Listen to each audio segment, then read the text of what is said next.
জাহান্নামের বয়ান করছে, ঈসা নবী জান্নাত জাহান্নামের বয়ান করছে, কিন্তু আল্লাহ কোন নবীকে বলে নাই পয়গম্বর জান্নাত আর জাহান্নামের বয়ান উম্মতের কাছে করতেছো, আসো তোমাদেরকে নিয়ে একটু জান্নাত আর জাহান্নামটা দেখায়া দেই।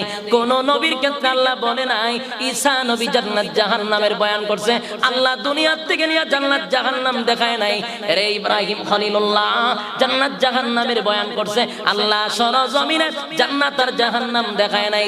কিন্তু আমার নবী যখন জান্নাত জাহান্নামের বয়ান করত রে, আল্লাহ কয় বন্ধু জান্নাত আর জাহান্নামের বয়ান করেন, জান্নাত দেখেন নাই জাহান্নাম দেখেন নাই, আসেন আপনার দাওয়াত দিয়া নিয়া জান্নাত আর জাহান্নাম আপনার চোখকে দেখায়া দেই, দেখে আইসা আপনার উম্মতের কাছে বয়ান করে।